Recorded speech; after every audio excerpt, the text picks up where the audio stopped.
There are some remarkable stories of individuals who have overcome addictions and disabilities and lived remarkable lives. Here are some of them. In this success story, it's about a physician who devoted her life to her career and became a surgeon specializing in the care of oncology patients. She eventually created her own practice with many patients in a supportive hospital setting. Everything in her life was great. She thought it was perfect. At first, she thought she was just a social drinker and never thought anything of it. She knew when enough was enough. She never imagined that she would ever become an alcoholic. Eventually, she began to struggle with falling asleep every night and sometimes only sleeping for a few hours a night. At this point, she turned to alcohol in combination with some prescribed sleeping medication to help her sleep, and this worked well for her. It helped ease her anxiety as well as her pain. She soon enough was craving alcohol more than anything else. It got so bad she would wake up in the middle of the night and go drink herself to sleep again.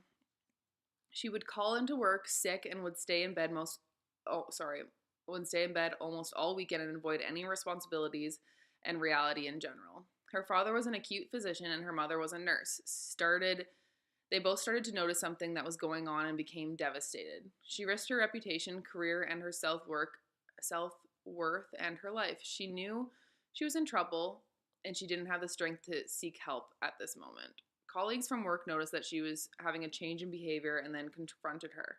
After this, she had a great sense of relief and she was able to finally get some help. She was given the number for the physician health services. She had to do this or she would lose her position at the hospital. As this was one of the hardest steps she's ever had to take, she had to admit that she lost control of everything in her life, and control was the one thing that was most important to surgeons. When she went into a treatment program, she believed that she was going to be doing this temporarily and would be able to drink alcohol casually eventually. This wasn't the case. She was being closely monitored, and she started to find new ways of coping through supportive, nurturing environment that this program provided her. She never lost her license to practice but became dangerously close. She is now no longer being monitored, and her practice is now busier than ever. She can face stressful situations and knows how to cope in a healthy way. Her recovery was truly a miracle, and at one point her family and friends thought that she would never overcome her alcohol addiction. She now chooses to live her life without alcohol, and she now knows that she now knows that life can go on after somebody faces addiction. The story I chose to present started out very similarly to many other addiction stories. She started drinking at the young age of 13, despite her strict Pentecostal upbringing, and throughout the years went from experimenting with drugs to finding her preferred drug, which was cocaine, that turned into her smoking crack and drinking regularly. Her friends and loved ones described her as scary once her addiction took hold of her, and she described herself as very angry and aggressive. She had a career as a corrections officer at a prison and was living a double life, guiding others to abide by the law, then outside of work she was breaking it. Eventually, her family convinced her to go to treatment at Edgewood Health Network, but it was not successful. She got out and relapsed almost immediately, and the second time she went was no different. But in her story, third time's the charm, so after she really committed to getting well, she went through the program, and she has stayed sober and now has a husband, 2 sons, and lives a good life despite her youngest son's health problems. While searching through various stories, I noticed that a few of the individuals went on to become peer support workers and lead group therapies such as Alcoholics Anonymous, for example, and are making a real impact on the lives of other people struggling with addictions, which I thought was pretty remarkable. I'm at 14 years old. He had a love for marijuana. He tried drinking at 15. He ended up drinking a lot, even though he didn't really like it. But because it was socially accepted, he just continued to do so. The drinking and the smoking continued for about 2 years. He was hanging around the wrong crowd. He felt pressure to not like school, and he wasn't really good at sports. So he just hung out with his friends, and his friends kind of pressured him not to like school as well. He started using cocaine and selling it to his classmates to make some extra cash. He ended up getting kicked out of school because of that, and he became homeschooled. Um, he was doing well at homeschooling with his parents, but he still wanted to fit in somewhere, and he had low self esteem as a teen. He was doing heroin at 20, and he loved it so much. It felt so amazing, and he began strictly using heroin and stopped the other substances that he was using. Later on, he found out that he was actually using fentanyl. He really was enjoying his relationship with the fentanyl, and he was developing, or the relationship that he was developing, because it was the way that he always wanted to feel.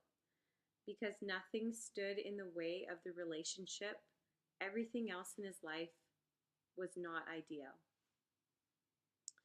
He states, "I was lonely, I lost everything, an amazing career, lifelong friends. I burnt those bridges. I didn't mean to." He was using with his twin brother, which created a really good bond between the brothers. They would hide their addictions from their family and other people, and they would fight and make up all the time. The one time they fought, they made up, and then the next day he found his brother overdosed in his car from fentanyl. This was a moment that changed his life. He began getting treatment, and he did a 12-step program to work through the behaviors and try to catch himself before he acts on his behaviors. He really learned through this program to deal with his feelings instead of trying to suppress his feelings. He had gone through such a tragedy, and being clean for a couple years, he then had to go through another tragedy in his life where his best friend passed away from overdose of fentanyl. And with these tragedies, he was able to,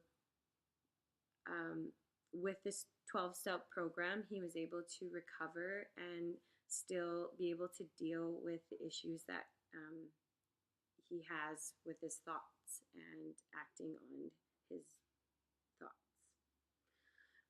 Substance use disorders can be devastating impacts like the ones we've mentioned in our stories. The breakdown of family, jobs, and social life, almost losing a medical practice, mental and physical deterioration, and with accidental deaths of overdose. There's a higher risk of overdose with street drugs because there's no control, as there is so many unknown of what's in them. Substance use disorders are classified under the DSM-5, which include adequate interventions to help those that are struggling with substance abuse. Group counseling was provided at Edgewood Health Network with Ashleigh's example, and Cedars at Cobble Hill, which is my example. We noticed that the mindset of these individuals had changed, which made the difference in their choice to change.